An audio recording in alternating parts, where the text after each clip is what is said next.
सागर महाराज की जय। बोलो समय सागर महाराज की जय। पार्श्वनाथ भगवान की जय। अच्छा अच्छा।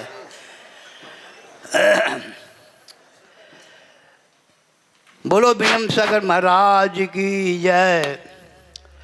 आदि तीर्थंकर प्रभु आदिनाथ मुनिनाथ, आदि व्याधि अगुमद मिटे तुम पद में मम माथ। तो शरण चरण है आपकी तारन तरन जहाज, भाव दध तट तक ले चलो करुणा कर जिनराज। दुखी भारत के नर नारी मुनि की याद करते हैं, लिपट करके प्रभु के चरणों में यही फरियाद करते हैं। न जग त्यागो न गुरु को भूल जाओ, जिंदगानी में रहो दुनिया में जैसे कमल रहता है पानी में। तो संसार की बिगड़ी, संसार की बिगड़ी मुनिराज बनाते हैं। संसार की बिगड़ी मुनिराज बनाते हैं। संसार की बिगड़ी मुनिराज बनाते हैं।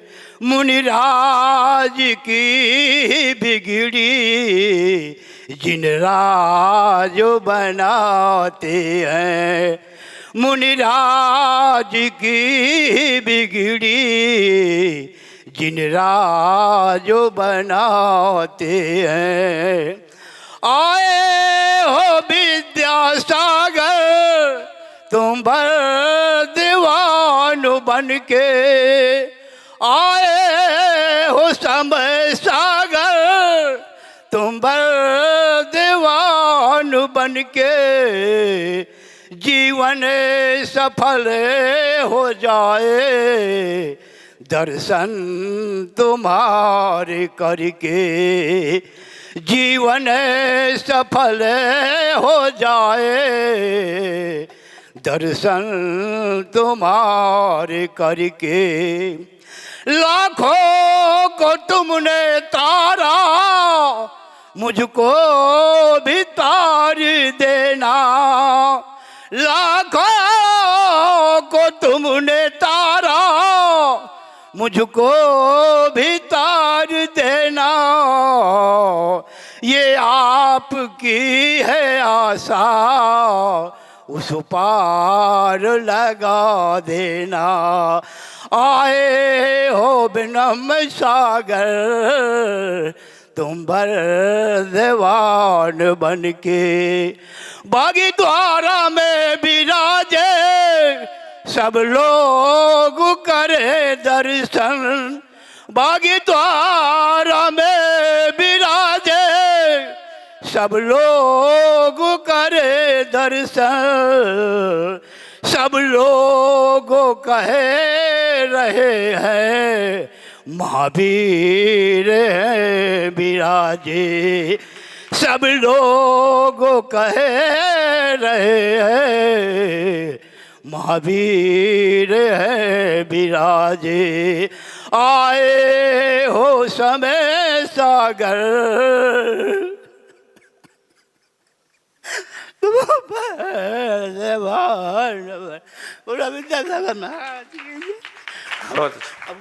यदि यावा गंगा विविध नय कल्लोल विमला, बृहज्ज्ञानां भूभिर् जगति जनतां या स्नपयति इदानीमपेशा बुद्ध जन मरालय परिचिता महावीर स्वामी नयन पथगामी भवतु मे। अहिंसा परमो धर्म की जय हो। परम पूज्य आचार्य भगवंत गुरुदेव श्री विद्यासागर जी महाराज की जय हो। वर्तमान आचार्य परमेष्ठी गुरुदेव श्री समय सागर जी महाराज की जय हो। समस्त मुनि संघ की जय हो। परम पूज्य मुनि श्री विनम्र सागर जी महाराज की, मुनि संघ की जय हो। एक कथानक आप सबके बीच में 3-4 दिनों से प्रवाहमान है। कथानक निमित्त होता है वस्तु तत्व को समझने के लिए। जैसे घूंटी में दवाई मिला करके बच्चे को पिला देते हैं, बच्चा सहजता में उसको पी लेता है। कहानी में आगम रख करके जब उसको पिला देते हैं तो श्रावक उसको भी पी लेता है, लेकिन उसमें भी बड़ी कंट्रोवर्सी है। आचार्य कहते हैं बिरला सुने ही तच्चम। संसार में कितने भी अच्छे गुरु उपलब्ध क्यों ना हो जाएं, लेकिन सभी लोग तत्व को सुन नहीं पाते। कुछ ही लोगों को तत्व सुनने को मिलता है। जिस भी मोहल्ले, नगर, गांव, शहर में साधु का चातुर्मास होता है, सभी लोग उद्बोधन के लिए, सुनने के लिए यहाँ तक नहीं आ पाते। कई लोगों की उपयोगिता ही नहीं रहती, कई लोगों को मतलब ही नहीं रहता, कई लोग जानना ही नहीं चाहते। इसलिए आचार्यों ने लिखा है बिरला सुने ही तच्चम। बहुत बिरले लोग होते हैं जो तत्व को सुनते हैं। सुनना भी अपने आप में बहुत कीमती चीज होती है।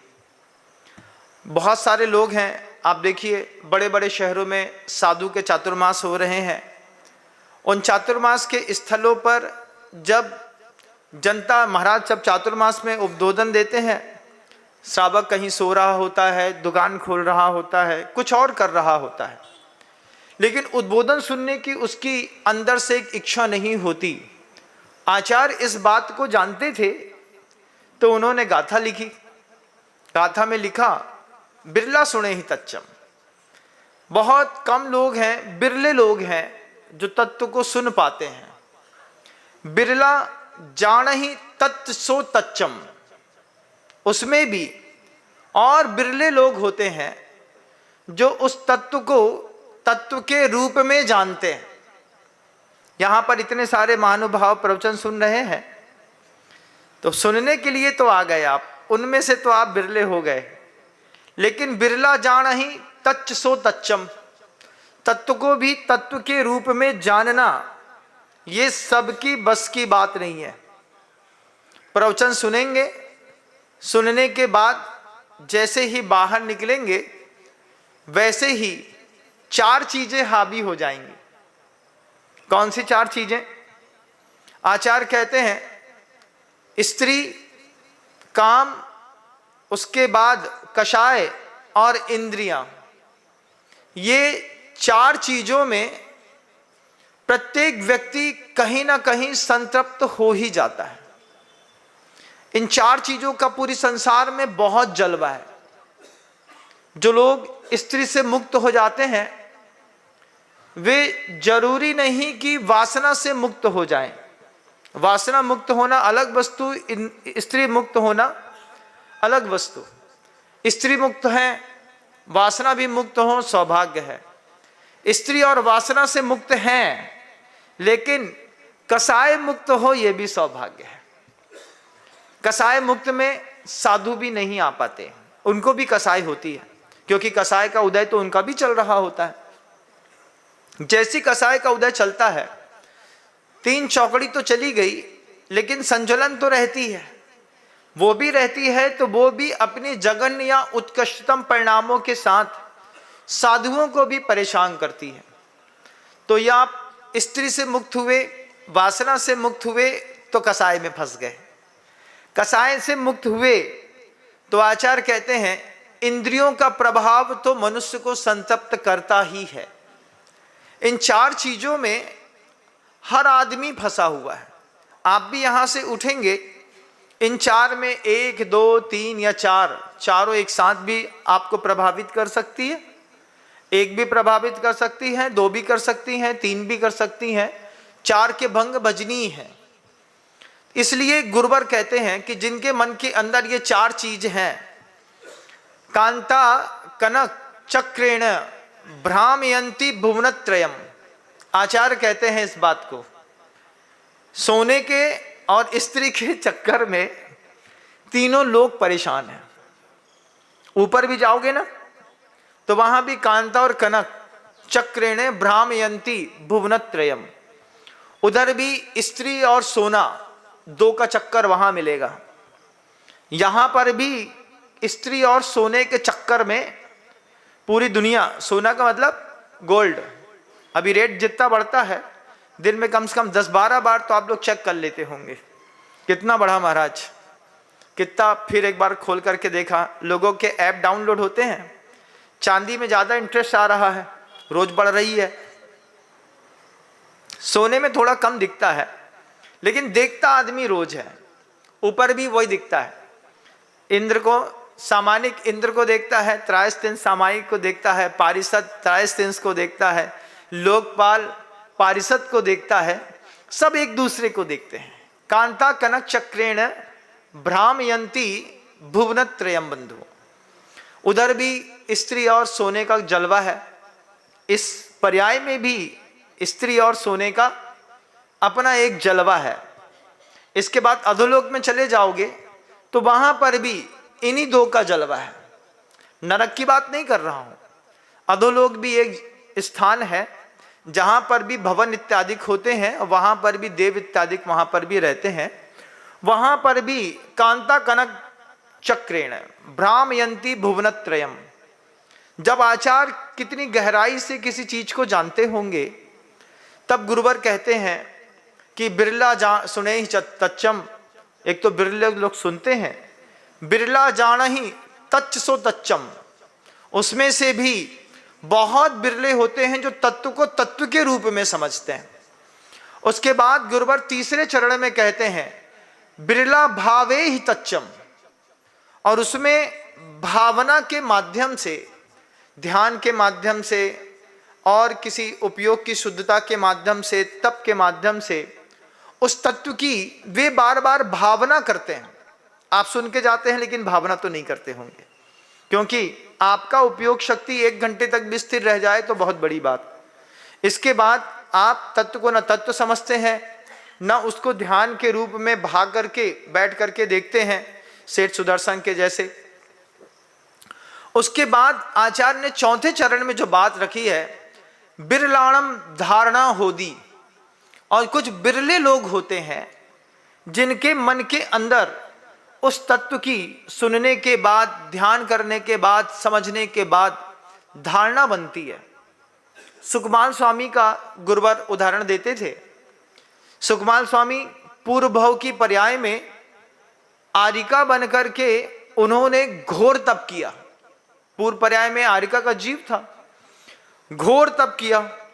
घोर तप करने के बाद 1 माह के उपवास के साथ संलेखना करी। 22 सागर की आयु लेकर के स्वर्ग में जन्म लिया। वहां पर जब 22 सागर की आयु मिली अच्छे स्वर्गों में, वहां पर ये सोच रहे थे वो, ये 22 सागर तक एक चिंतन था कि नीचे जाऊंगा, जाते साथ ही तब साधना के अलावा मुझे कुछ भी नहीं करना।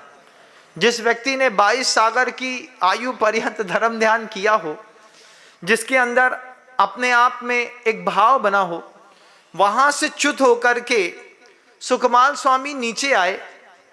नीचे आकर के मनुष्य पर्याय में को प्राप्त करके ऐसे गाफिल हुए कि भूल गए कि 22 सागर तक मैं क्या विचार करता रहा।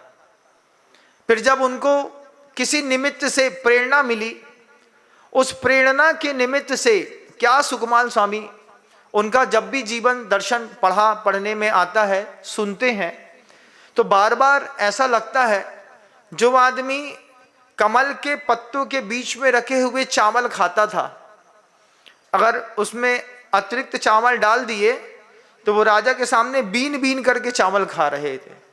तो राजा सोचता है ये मंद बुद्धि लड़का है। रानी कहती है, उसकी माँ कहती है, मंद बुद्धि नहीं है, आप आए, आपके आने के चक्कर में इसके चावल में अतिरिक्त चावल मिला दिए। इसको आदत है गुलाब के पत्तों के बीच में इसके चावल रखे जाते हैं, रात भर उसकी खुशबू से वो भावित होते हैं, सुबह उसको बना करके देते हैं शुद्ध देसी गाय के घी में, तब ये खाते हैं। आपके चक्कर में इसके चावल में चावल मिला दिया, तो ये अपना अपना चावल खाने का जो अभ्यासी है वही खा रहा है। 8 गद्दों के नीचे राई के दाने फेंक दिए और उस पे उसकी रात भर सोते में पीठ छिल गई। इतने सुकुमाल, सूरज की रोशनी उसकी मां ने उसके चेहरे पर, शरीर पर पड़ने नहीं दी। गर्मी के लिए ऐसी दीवारें बनाई थी जिसमें से ऊष्मा अवशोषित होकर के सुकुमाल को सुख देती थी, लेकिन सीधी सूरज की रोशनी में कभी वो आया नहीं। दीपक में कभी दीपक के प्रकाश को सुकुमाल ने देखा नहीं, सिर्फ रत्न प्रकाश में वो किसी भी चीज को देखता था। तो जैसे आपके यहाँ हेलोजन लटकते हैं, ऐसे ही उनके घर में रत्न लटकते थे, उसी से देख करके वो अपने आप को समझते थे, जीवन जीते थे। ऐसी सुकुमालता में रहने वाले वे सुकुमाल स्वामी, जब उनको पूर्व भव का स्मरण आया, ये धारणा क्या कमाल करती है ना। मैंने शुरुआत में कहा बिरला सुने ही तच्चम, सुनना, सुन करके तत्व के तत्व के रूप में समझना, समझने के बाद ध्यान इत्यादि के माध्यम से उसको भावना को भाना, भाने के बाद जन्मांतरों में उसको विस्मृत ना करने का नाम धारणा है। अगले भाव में भी वो चीज विस्मृत ना हो। सुकमाल स्वामी को जब पूर्व भव का स्मरण आया, सुकमाल स्वामी के मन के अंदर जब वह मुनि दीक्षा का परिणाम जगा और जब वे निकले तो कोमल गुलाबी दिखने वाले पैर जब पहली बार जमीन पर रखे तो लहूलुहान हो गए। अंदर वज्र वृषभ नाराज सहनन है, बाहर से शरीर का ऐसा दिख रहा है जैसे इतना कोमल है।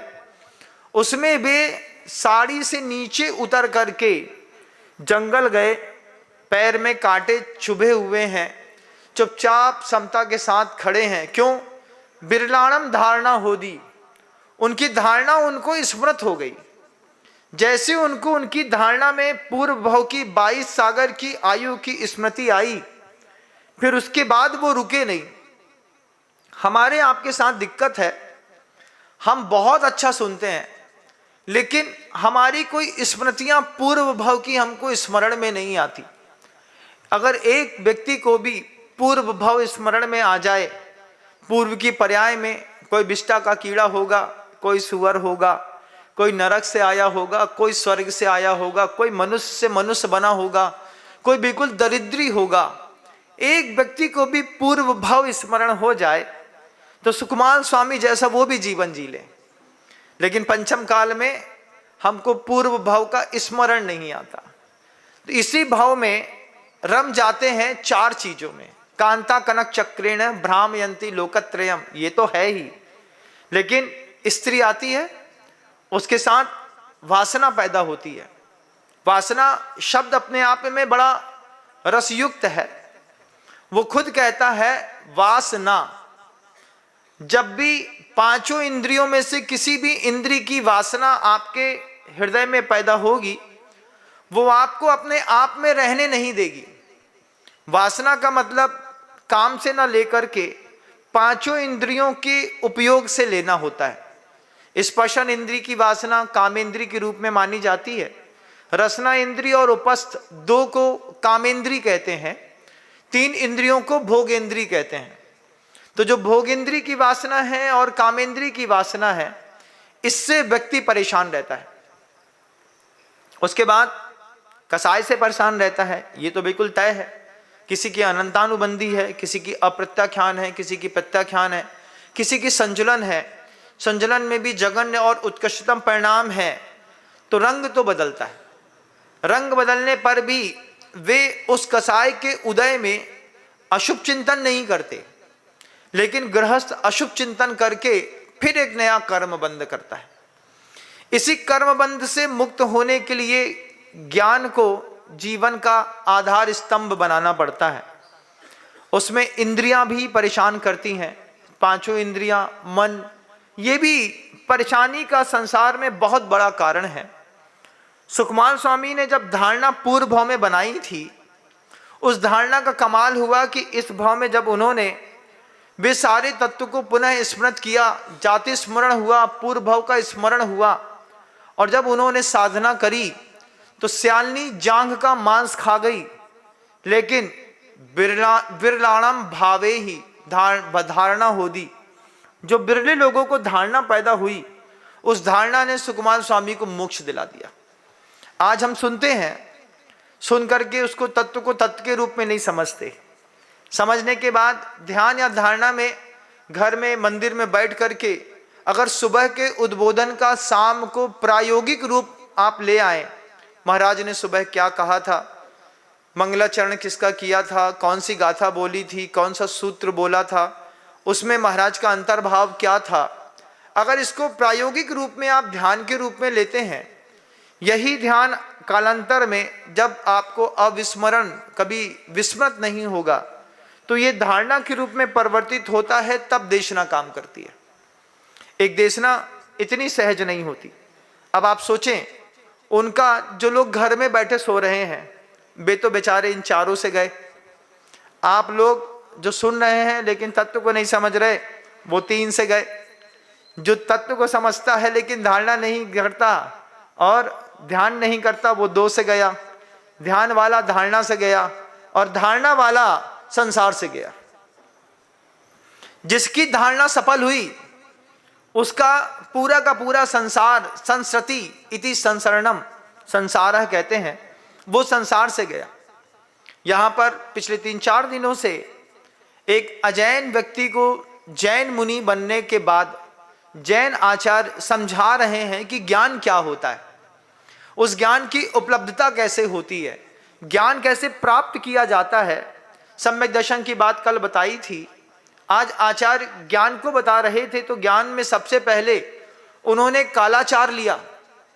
कालाचार आप जब आगम ग्रंथों में पढ़ेंगे, पुरुषार्थ सिद्धि उपाय में इसकी कारिका लिखी हुई है। कारिका क्रमांक शायद हमको जहां तक स्मृत है, कारिका क्रमांक 36 होगा।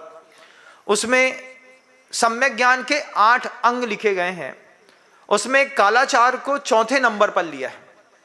यहां पर मैंने कालाचार को पहले नंबर पर इसलिए लिया है कि जब तक आप टाइम शेड्यूल में टाइट नहीं होंगे, तब तक आप ज्ञान की आराधना नहीं कर सकते। किसी भी विद्यालय के खुलने का, बंद होने का जैसे समय निश्चित होता है, ऐसे ही ज्ञान को अपने हृदय में अवधारित करने का समय निश्चित होता है। जो लोग निश्चित समय पर ज्ञान की उपासना करते हैं, जो लोग काल शुद्धि के साथ ज्ञान की उपासना करते हैं, उनको ज्ञान के लिए कहा है लहुणा कालेण पप्पोदी, कुछ ही अल्प समय में उस ज्ञान की सिद्धि हो जाती है। इसलिए मैंने अपने उद्बोधन में सम्यक ज्ञान के 8 अंगों में कालाचार को पहले स्थान पर लिया। कालाचार को लेने के बाद आचार्य कहते हैं, दूसरा पहला जानने योग्य तत्व है शब्दाचार। कारक, संज्ञा, लिंग, संधि, विग्रह, समास का सही ज्ञान होने पर पहले इस पर धारणा बनानी पड़ती है। जीवन में व्याकरण पूरी जिंदगी काम भले ना आए, लेकिन शुरुआती दौर पर प्रवेश के लिए व्याकरण की आवश्यकता बहुत होती है। गुरुवर जी सभी को कहते थे कि अगर आपने अनुस्वार का उच्चारण सीख लिया, अगर आपने 2 शब्दों को जोड़ने वाला संधि सीख ली, अगर आपने अनुप्रास सीख लिया, अगर आपने शब्द के उच्चारण करने पर कहाँ पर समास टूटता है ये दिमाग में धर लिया, तो फिर आप दुनिया के किसी भी ग्रंथ से किसी भी शब्द का कोई भी अर्थ जोड़ सकते हैं, घटा सकते हैं, निकाल सकते हैं। धातुओं के कुछ रूप होते हैं, वैसे तो आपने अपने वहाँ पर पढ़ा होगा, सहतौ ते तम तौ तान तेन ताभ्याम तय तस्मय ताभ्याम तेभ्य तस्मात् ताभ्याम तेभ्य तस्य तयो तेसाम तस्मिन तयो तेसु। ऐसे संस्कृत के रूप चलते हैं, ऐसे ही यहाँ पर भी चलता है ते आते अंति। वहाँ पे अलग अलग शब्दों में उस शब्द के धातु को रख करके और शब्द बनाने की अपनी एक शैली है। उस शैली का एक पूरा मोटा सा ग्रंथ है। शुरुआत के दौर पर उस पर भी घुसना पड़ता है, उसमें भी समझना पड़ता है अनुपास कहाँ पर है, अव्यय कहाँ पर है, संधि कहाँ पर है, समास कहाँ पर है। जब इसको सही रूप से समझ लेते हैं तो शब्दाचार का शुद्ध उच्चारण कंठ पर आकर के विराजमान हो जाता है। जब आप शुद्ध उच्चारण करते हैं किसी भी वस्तु का, किसी भी स्तोत्र पाठ का, किसी भी सूत्र का, तो आपके न्यूरॉन्स में होने वाली बीमारियां दूर होती हैं। संस्कृत की एक सबसे बड़ी खूबी है, अगर इसको शुद्ध रूप से उपचार से आपने सिर्फ उच्चारण किया है तो ये उच्चारण भी एक उपचार का काम करता है और नर्वस सिस्टम को सही कर देता है। इसलिए गुरुदेव कहते थे कि साधक को दिन में एक बार जिन सहस्रनाम स्तोत्र का निर्दोष पाठ अवश्य करना चाहिए। साधक अगर जिन सहस्रनाम स्तोत्र का निर्दोष पाठ करता है तो उसका ज्ञान का क्षयोपशम भी बढ़ता है, उसका शब्द संग्रह भी बढ़ता है और उसको संधि समास विग्रह इत्यादिकों की जानकारी पढ़ते पढ़ते अपने आप हो जाती है। कहाँ संयुक्त अक्षर का प्रयोग करना है, कहाँ पर फटे पेट वाले में आगे आने वाले शब्द का अनुस्वार जोड़ना है, कैसे आ को आ से जोड़ करके आ बनाना है, ई और आ को मिला करके क्या बनाना है, ये सब शब्दाचार की श्रेणियां हैं।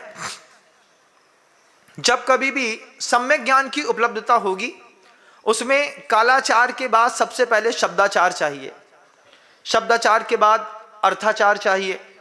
सही बात का सही समय पर सही अर्थ निकाल लेने वाले ही सत्यता को, सम्यक ज्ञान को प्राप्त होते हैं। कई बार ऐसा होता था, गुरुवर कुछ बात कहते थे और एक दो वरिष्ठ साधु होते थे वहां पर बैठे हुए, वे गुरुवर की बात को कहीं से कहीं जोड़ लेते थे। तो आचार्य सिंह जी कहते थे, अरे तुमको जब देखो तब तुम वहां चले जाते हो। हाँ तो आप यही तो कह रहे हैं। यही क्या कह रहे हैं? मैं इसकी बात कर रहा हूं, तू उधर लेकर के जा रहा है। तो सब लोग हंसते थे। फिर बाद में उनसे पूछते थे, क्यों? दादा, दादा नाम था उनका। फिर दादा जो है ना बार बार किसी बात को कहीं से कहीं ले जाते थे। दादा यहाँ से वहां बात को ले गए तुम, और ये तो वे ऐसी बात कर रहे थे, हमने ऐसी बात कर दी। हम कहा दुनिया हंस रही थी, हंसने दो, हंसने वाले का क्या है, हंसने वाला तो हंसता है, पूछ तो सकता नहीं, पूछेंगे तो हम ही। गुरुजी बार बार कहते थे कि शब्दाचार के बाद सही अर्थ को सही जगह पर लगाने वाले सम्यक ज्ञान को उपलब्ध हो जाते हैं। चौथा शब्द लिया है आचार्यों ने उभयाचार। शब्द और अर्थ दोनों सही लगाने की कला सीखनी होती है। शुद्ध उच्चारण भी करना होता है और सही अर्थ भी लगाना होता है। इसको आचार्यों ने उभयाचार लिखा है। उसके बाद पांचवा शब्द लिया है बहुमानाचार। सम्यक ज्ञान के अंग हैं, जैसे सम्यक दर्शन के 8 अंग हैं, ऐसे सम्यक ज्ञान के 8 अंगों में कालाचार, शब्दाचार, अर्थाचार, उभयाचार, फिर बहुमानाचार। बहुमान करना पड़ता है ग्रंथ का। रोटी खाते खाते पुंगा खा रहे हैं, ब्रेड खा रहे हैं, यहाँ पर किताब पढ़ रहे हैं, न लौकिक ग्रंथ समझ में आएगा न पारलौकिक ग्रंथ। ज्ञान की उपलब्धता जूठे मुंह उपलब्ध नहीं होती। ज्ञान को उपलब्ध लोग जूते पहन करके ज्ञान उपलब्ध नहीं कर सकते, उसका बहुमान खत्म हो गया। आप जूता पहने हैं और कॉन्वेंट स्कूल में बैठ करके अगर आप डेस्क पर बैठ करके पढ़ रहे हैं, आपका लेवल उतना बढ़ नहीं सकता, और बढ़ भी जाएगा तो विद्या सफल नहीं होगी। उसका परिणाम अभी मैंने देखा, 50,000 चपरासियों की नाली साफ करने वालों की नौकरी सरकारी खुली तो 25 लाख ऐसी सूट बूट में पढ़े लिखे लोगों ने, BEd, M.Ed, MSc pass out लोगों ने 50,000 वैकेंसीज के लिए 25 लाख लोगों ने आवेदन पत्र भर के फिर परीक्षा दी। ये उसी ज्ञानाचार का सही उपयोग नहीं करने का ही तो परिणाम है। पढ़े लिखे तो बहुत है महाराज, लेकिन रोटी खाने को भी नहीं मिल रही। तुम्हारा ज्ञान तुम्हारे काम में नहीं आ रहा। अब चपरासी बन रहे, हमने कल पूछा ये चपरासी बन के पढ़ा लिखा आदमी नाली कैसे साफ करेगा? अरे महाराज कौन नाली साफ कर रहे हैं वहां पे? नाली साफ करने के लिए वो चपरासी एक और चपरासी रखेगा, 4,000 रुपए महीने वाला। उसको वो काम देगा कि तुमको 4,000 रुपए मिलेंगे, तुमको आकर के यहाँ की जूठन उठानी है, गर्दा उठानी है, नाली करकट उठाना है।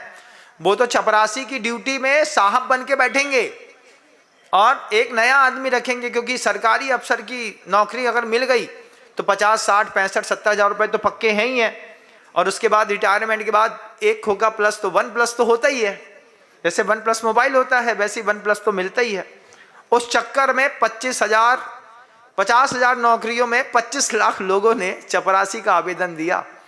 हम सोचते रहे सरकार कितनी तरक्की कर गई है, ज्ञान कितना तरक्की कर गया, लेकिन इसका सम्यक ज्ञान के आनंद के साथ अगर देखेंगे तो जब भी किसी ग्रंथ को पढ़ते हैं तो उनका बहुमान होता है।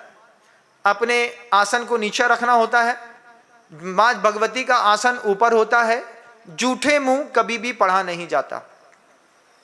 अन्य मतों में प्रचलन है दूध और पानी मिक्स करके रख लेते हैं, पढ़ते रहते हैं, एक एक घूंट बीच में छटकते रहते हैं। पानी भी पढ़ने की टेबल पर उपलब्ध नहीं होना चाहिए, उसके लिए अलग से आप रखिए। जब आप अपना स्वाध्याय इत्यादि कर चुके हो उसके बाद आप जाकर के पानी लेना चाहते हैं तो ले लें, लेकिन वहीं पर स्टैंडर्ड है क्योंकि टीवी में दिखा दिया, तो वहीं पर एक नीचे प्लेट रखी होगी, उसके ऊपर कांच की गिलास है, उसके ऊपर एक प्लास्टिक का ढक्कन रखा है, उसमें पानी भरा है। अब बच्चा हमारा पढ़ रहा है, फिर एक घुट पानी पिएगा, फिर एक घुट पानी पिएगा, फिर बेसरी से उसमें पानी भरेगा, फिर वहाँ पे मोबाइल चलाएगा। ऐसे बोधा लोगों को ज्ञान नहीं आता। ज्ञान आने के लिए कम खाना पड़ता है, रस का परित्याग करना पड़ता है, साधना करनी पड़ती है, भगवती को बहुमान उच्चासन देना पड़ता है, फिर उसमें शुद्ध भक्ति और आचार भक्ति करनी पड़ती है। उसमें भी पढ़ते वक्त, बोलते वक्त, अनुप्रेक्षाओं के वक्त कसाय परिणाम को निर्बल रखना पड़ता है, तब जाकर के भगवती का बहुमान होता है। मान लीजिए आप ग्रंथ को पढ़ रहे हैं, ग्रंथ को पढ़ते हुए आपका मनोयोग बिगड़ गया या फिर मन के अंदर कसाय पैदा हो गई, तो उस ग्रंथ को बंद करके बैठ जाना होता है। अभी हमारा उपयोग सही नहीं है, अंदर से होता था। धबला की पुस्तक अमरकंटक में जब गुरुदेव पढ़ा रहे थे तो कई बार वरिष्ठ साधुओं में एक आध दो साधु का मन अच्छा नहीं था, तो वो वहां पर बैठे तो थे स्वाध्याय में, क्लास में, उन्होंने पढ़ते पढ़ते किसी बात को लेकर के कुछ बात हुई तो किताब बंद कर दी, किताब बंद करके बैठे रहे। बगल वाले देख रहे, गुरुजी ऊपर से देख रहे, इसने किताब बंद कर दी। गुरुजी ने कुछ नहीं बोला, बगल वाले साधु बोल रहे हैं आचार्य जी देख रहे हैं, किताब खोलो। उन्होंने कहा शांत रहो, बंद हो गई। बंद किताब में पूरी क्लास पढ़ ली। क्लास पढ़ने के बाद आचार्य जी खुद कहते हैं उनकी मन शुद्धि मिट गई होगी इसलिए उनने पुस्तक बंद कर दी, ये भी जिनवाणी का बहुत बड़ा बहुमान है। ऐसा कहकर के गुरुवर ने बात को संभाला और संभालने के बाद गुरुवर ने एक और करिश्मा हुआ। कुछ ऐसा प्रसंग है जो कभी आपने नहीं सुना तो बता देता हूं। मुनिराज थे, नाम न लूंगा, बहुत वरिष्ठ हैं, इष्ट हैं, गरिष्ठ हैं और हमारे प्रिय भी हैं। वे पढ़ रहे थे, वहीं की बात है अमरकंटक की। आचार्य जी से शब्द को लेकर के, कुछ अर्थों को लेकर के कुछ बात हुई और उसके बाद वो 3 दिन तक धबला की पुस्तक पे नहीं आए पढ़ने के लिए। आचार्य जी ने तीसरे दिन बोला क्यों, वो आया क्यों नहीं पढ़ने के लिए? नहीं, उनका मन ठीक नहीं है। तो गुरुवर के जो शब्द थे वो सामने वाले साधु को रुलाते हुए कमरे से बाहर लेकर के आए। गुरुवर ने कहा उसी के लिए तो क्लास लगाता हूं और वो ही नहीं आया। इतनी सी बात जब उनके कान तक पहुंची, उनको कसाई हो गई, तो उन्होंने कहा मैं क्लास में नहीं जाऊंगा। आचार्य जी ने शब्द बोले उसके लिए क्लास लगाता हूं, वही नहीं आए। तुरंत आकर के क्लास में चुपचाप बैठ गए। जब गुरु महाराज ने इतनी बड़ी बात कही कि मेरे लिए ही क्लास लगाते हैं, मुख्य श्रोता तो वही है, फिर उसके निमित्त से आपको भी मिल जाता है, आप भी धर्म लाभ लेते हैं, बात अलग है। तत्व की पकड़ तो आनी चाहिए, जिसको तत्व की पकड़ होगी उसको तो उद्बोधन देंगे, बाकी तो सिर्फ यही, बाहर पीछे वाला तो यही सोचता है महाराज बड़े ज्ञानी, जय महाराज बड़े ज्ञानी। लेकिन पीछे वाला ऐसा सोचेगा, दो के बीच में शुद्ध को लेकर के ध्यान और धारणा बनती है। इस ध्यान और धारणा से परलोक सुधरता है। आचार्य जी ने बोला और वो आकर के बैठ गए, कसाय भाव को मंदा किया, गुरु जी से क्षमा मांगी और क्लास फिर कंटिन्यू स्टार्ट हो गई। तो जब कभी भी सम्यक ज्ञान की उपलब्धि आपको अपने जीवन में चाहिए होती है, उस वक्त आपको ग्रंथ का बहुमान करना पड़ता है। अभी जैसे आप लोग भी ग्रंथ पढ़ते हैं, आपका बहुमान मैं ऊपर देख करके आ रहा हूं, गर्दा में धूल में पुस्तक खिड़की में छोड़ करके चले आए। अब पढ़ाई, पुस्तक पढ़ी आपने, पूजा करी, ठीक बात थी। पूजा करने के बाद उसको साफ करके अपने आंचल से एक बार जिनवाणी को अच्छे से पोंछ करके और वापस उसकी स्थान तक रख देते, तुम्हारा क्या बिगड़ जाता? लेकिन नहीं, अरे महाराज अब रोज तो उठते हैं, अब कौन बार बार उठे, जब यहां से ऊपर उठोगे तब ऐसे लोग कहेंगे, अब जाने वाले तो रोज जा रहे हैं, कौन उनके लिए बार बार उठे, तो वो गड़बड़ हो जाएगी।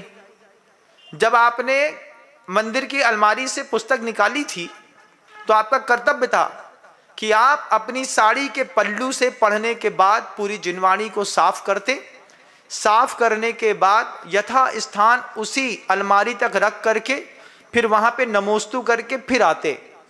लेकिन हमने पुस्तक पढ़ी, पुस्तक वहीं छोड़ दी, माली उठा लेगा, उसमें चावल छोड़ दिए, उसमें गीला पानी के छिड़के डाल दिए, उसमें चंदन दिख रहा है, उसमें अंदर के पन्ने गल रहे हैं, ये तो बहुमान है आपका। और आप कहते हैं सम्यक ज्ञान मिले, कसाई बढ़ेगी और कुछ ना होगा मंदिर के अंदर। क्यों? क्योंकि ज्ञान का बहुमान नहीं है। आ रहा था तो देख रहा था, बढ़िया खिड़की में पड़ी होगी, किसी ने तत्वासुत पढ़ा होगा, उताई धर दी। अब उसके ऊपर गिलहरी ने आकर के बीट कर दी। अब आपकी जिनवाणी के ऊपर गिलहरी ने बीट कर दी, कौन जवाबदार है? कल को उस जिनवाणी को उठा करके कोई बंदर ले जा करके नाली में फेंक दे, कौन जवाबदार है? आप जवाबदार हैं। जिसने मंदिर के अलमारी से उठाई और वापिस नहीं रखी, उसी को कर्म बंद है। उठाओ मत, सुन लो ना, मैं बोल रहा हूं। उठाया है पूजा के लिए तो फिर पहुंच करके सावधानी पूर्वक, अगर आपने अलमारी में नहीं रखा, उनकी विनय नहीं करी। सम्यक ज्ञान के 8 अंगों में 5वां अंग दिया है बहुमानाचार, और बहुमानाचार के बाद आचार्य कहते हैं उपधानाचार।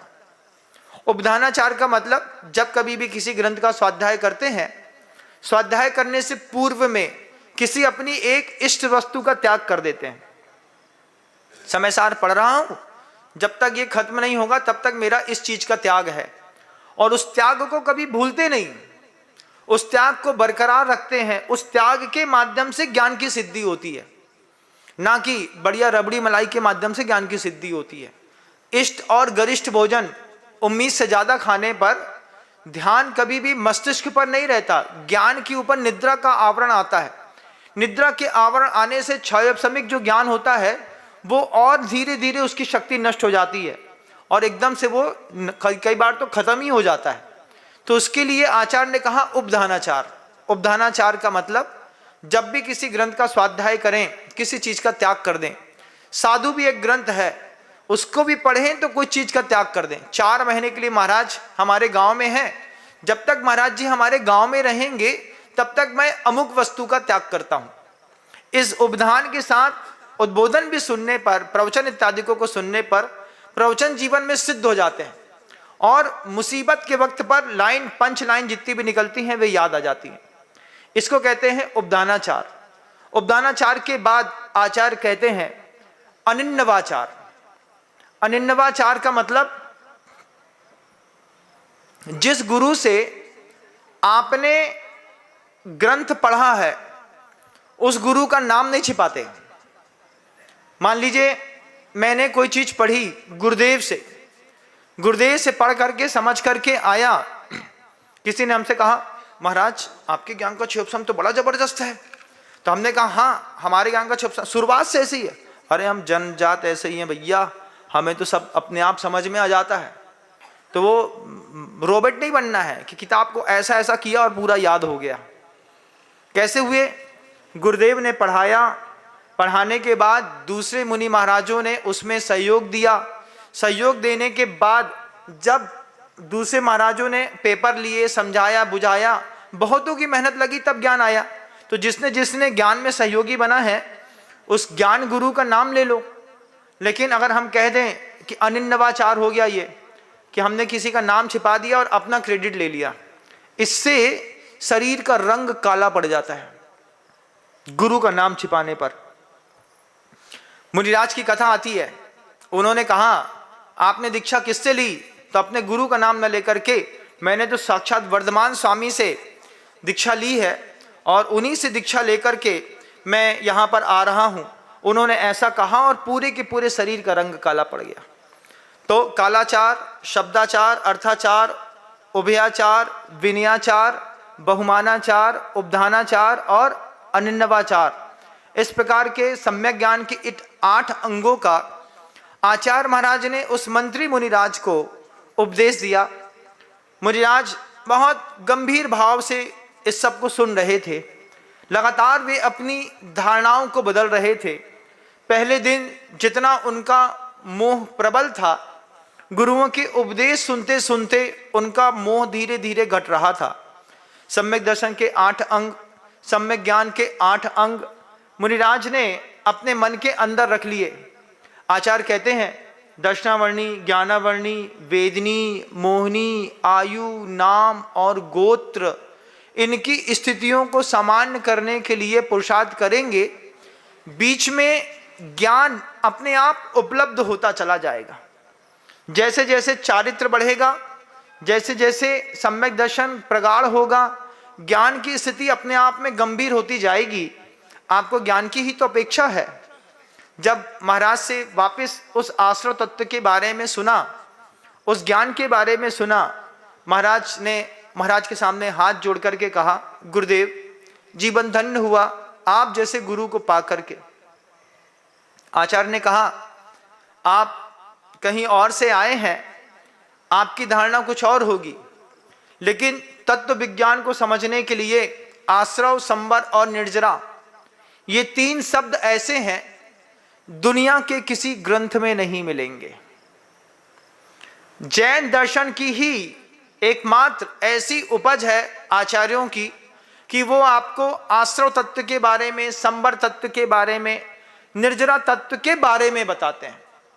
ये अनुप्रेक्षाओं के चिंतन को अगर आप बिरला सुने ही तच्चम, बिरला जान ही तच्च सो तच्चम, वो तत्व से भी तत्व को अगर अवधारित कर लिया, आश्रव की सही परिभाषा समझ ली, और सिर्फ आश्रव का मतलब, आश्रव बहुत अच्छा शब्द है।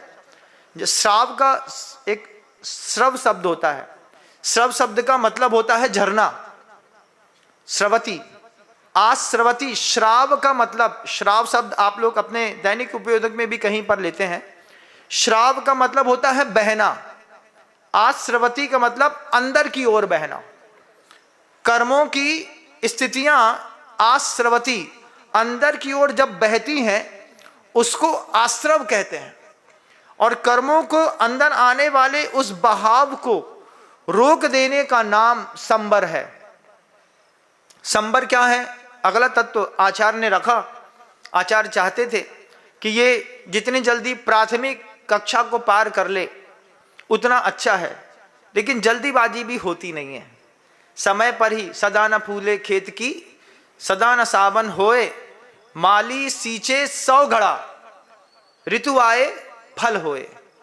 जब समय आता है तभी फल की प्राप्ति होती है। माली सींचे 100 घड़ा। कई बार मैंने घर के अंदर देखा, बाजार से करेला खरीद करके लाता था, घर के अंदर बहुत बड़ी भूमि थी, बिल्कुल खेत जैसा लगता था, बहुत बड़ा गार्डन था। तो उसमें करेला के जितने बीज, मम्मी करेला जैसी बनाती थी तो करेला के बीज निकाल लेता था।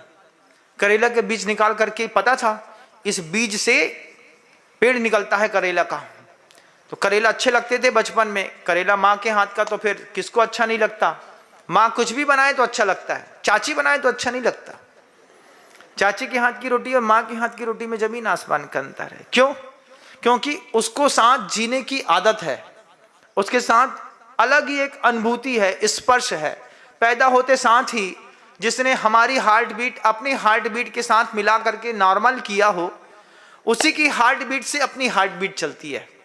तो माँ जब बनाती थी तो उसमें से करेला के बीज निकाल लेता था, निकाल करके जा करके गमले में, साफ गमला, अब सब पता था। एक कार्यक्रम आता था शुरुआत में, कृषि दर्शन,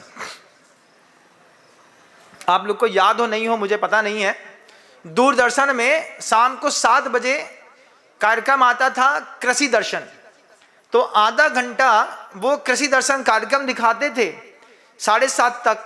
उसके बाद 5 मिनट की एडवर्टाइज, उसके बाद चित्रहार। तो 7:45 से 8 बजे तक, 8:15 बजे तक आधे घंटे का चित्रहार। चित्रहार के पहले कृषि दर्शन चलता था। तो उस कृषि दर्शन में मैंने वो जब बीज ले लिए तो मेरा कृषि दर्शन में इंटरेस्ट बढ़ गया। मैंने पहले पूरा पता किया कि कैसे बीज बोएंगे तो पैदा होगा। तो पता चला कि उसमें गाय के गोमूत्र में उस बीज को डाल दो, बीज कल्चर हो जाता है। कल्चर होने के बाद उसमें उर्वरक शक्ति अच्छी आ जाती है, बहुत अच्छी बात है। फिर हमने उसको डाला, फिर मिट्टी तैयार करी।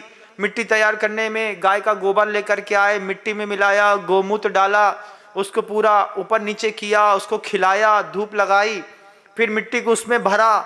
भरने के बाद उसमें करेले का बीज डाला। बीज डालने के बाद हल्के हाथ से थापा, फिर उसमें पानी डाल दिया। अब मार्केट में गए तो चाचा की दुकान में फास्फेट बिकता था, यूरिया बिकता था। अब चोरी करके एक एक मुट्ठी यूरिया और फास्फेट ले आए। प्रयोग है, यूरिया को मुंह में रखा तो बिल्कुल ठंडा लग रहा था। यूरिया में अमोनियम नाइट्रेट होता है, वही अमोनियम नाइट्रेट जब मुंह में डालता है तो बिल्कुल ठंडा कूल फील करता है। तो थोड़ा सा मुंह में डाल करके देखा, बिल्कुल ठंडा लग रहा था। घुमाया, उससे दांत मांजे, यूरिया से दांत चमक गए, किसकसाहट होने लगी। उसको थूका, उसके बाद फास्फेट और यूरिया ला करके, अब जितनो दिमाग है उतना ही तो करेगा बचपन में आदमी। एक मुट्ठी यूरिया और एक मुट्ठी फास्फेट गमले में डाल दिया, वो बीज अंदर ही जल गया। अब 6-7 दिन तक वो उसके कुछ परमाणु उदय में नहीं आए। उदय में नहीं आए तो दिमाग खराब। हमने कहा कृषि दर्शन सीरियल देखा, पूरे काम किए, सही साठ सब, सारी पूरी कहानी सही चल रही है, उसके बाद भी बीज नहीं हुआ। तो बीज नहीं हुआ तो क्यों नहीं हुआ, तो देखा, तो खोद के देखा तो वैसे के वैसे ही।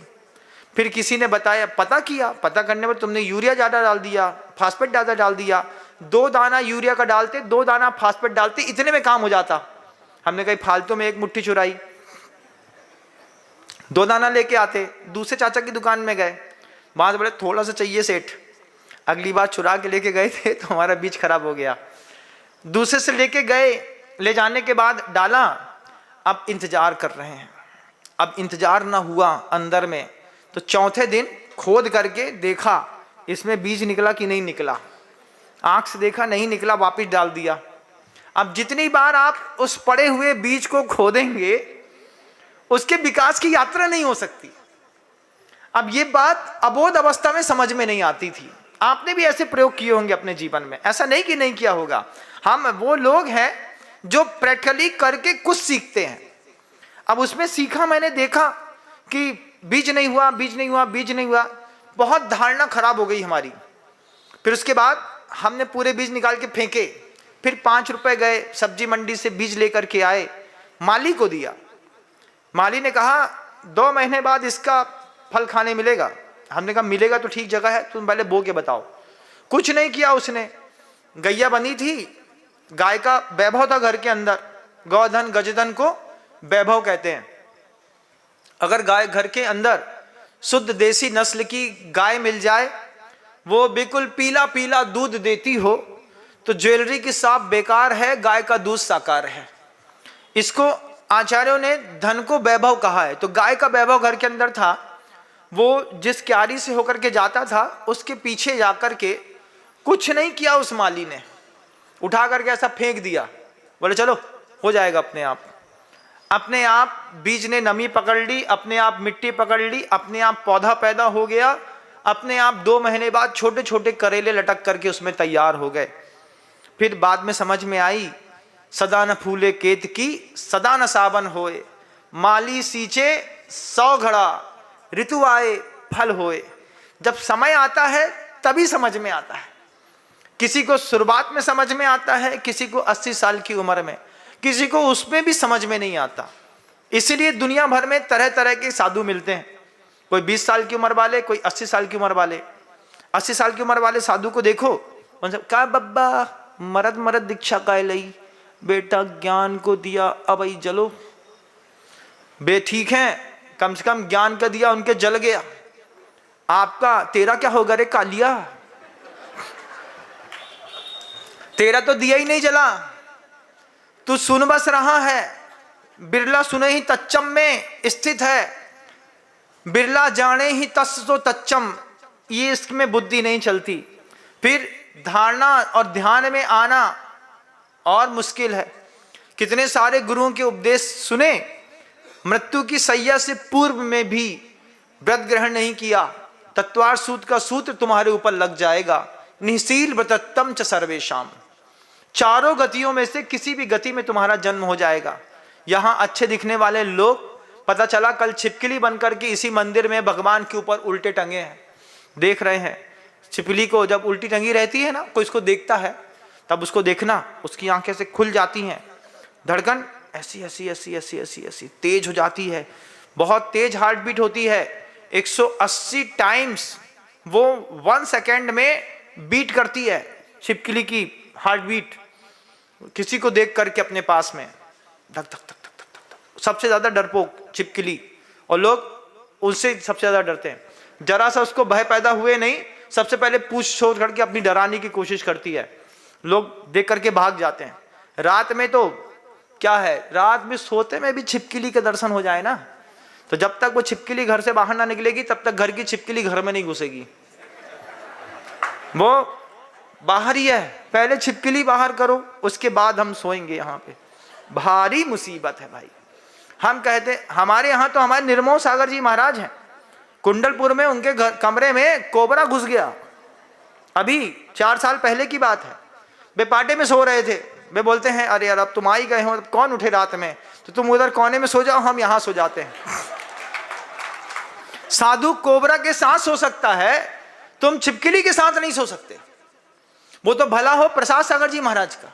प्रसाद सागर जी महाराज जी ने देखा, रात में वो गर्मी थी, वो गर्मी में बाहर सो रहे थे, बैठे बैठे बैया बत्ती चल रही थी, कोबरा महाराज आकर के निर्मोह सागर जी कमरे के अंदर घुस गए। घुस करके कोने में आराम से वो बैठा हुआ है, निर्मोह सागर जी आराम से सो रहे हैं।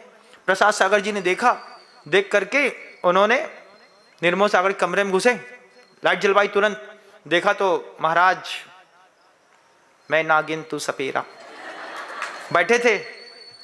निर्मोह सागर जी हमारे कहते हैं अरे महाराज अब वो भी कहाँ जाएगा, गर्मी में उसको ठंडक मिल रही, वो यहाँ। बोले प्रसाद सागर जी बोले वो यहाँ बैठे तो ठीक है, अगर वो तुम्हारे पाटे के ऊपर आया तो 2.5 कुंटल लकड़ी सुबह सुबह हो जाएगी, और वो भी ठीक है, तुम्हारी 2.5 कुंटल लकड़ी से भी दिक्कत नहीं है निर्मोह सागर जी। दिक्कत तो है कि गर्मी इतनी तेज है, उसमें 2.5 कुंटल लकड़ी बड़ी बेकार लगेगी, तुम्हारे चक्कर में हम सबका उपवास हो जाएगा। तो कहा कि उपवास नहीं कर सकते क्या? बोले हम तो कर सकते हैं, लेकिन हम गुरु जी का उपवास नहीं करा सकते, इसलिए सांप को उठाओ और यहाँ से बाहर करवाओ। फिर सपेरा बुलाया, बुला करके बाहर करा दिया। बिरला धारणा हो दी, जिसकी धारणा है। अब सोचो, साधु सांप के साथ रह सकता है, तुम छिपकली के साथ नहीं रह सकते। और वो छिपकली भी निःशील व्रतत्तम च सर्वेषाम, सब समझ में आने के बाद भी 2 प्रतिमा के व्रत नहीं लिए हैं, तो बहुत पैसा वाले, लेकिन अनछना पीते। अपने पैसे से कम शुद्धि के भोजन की घर के अंदर व्यवस्था भी कर ली ना, तो तुम्हारा पैसा सार्थक है। तुम्हारा पैसा तुम्हारे काम नहीं आ रहा। घर के अंदर मैगी टमाटर सॉस की बोतल तो मिलेगी, लेकिन साधु को पिलाने के लिए एक गगरी पानी ना मिलेगा कि कुएं का पानी मिल जाए। अब जब आते हैं तब कर लेते हैं, वैसे तो हमारा ऐसे ही चलता है, ऐसे ही तो चलेगा। निःशील व्रतत्तम च सर्वेषाम, कभी भी निकल लोगे बैठे बैठे 6 फुट की जमीन चाहिए पड़ेगी, खोद खाद के हिसाब किताब बराबर कर दिया जाएगा। सम्यक ज्ञान के 8 अंगों को वहां पर बताया। बताने के बाद महाराज संबर भावना के बारे में बताना चाह रहे थे। कुछ देख करके शिष्य को आशीर्वाद देते हैं और कहते हैं जाओ पुत्र, कल फिर संवाद करेंगे। महाराज चले गए तो हम भी जा रहे हैं, शब्दों को विराम देते हैं, कल पुनः संवाद करेंगे। गुरुदेव श्री विद्यासागर जी महाराज।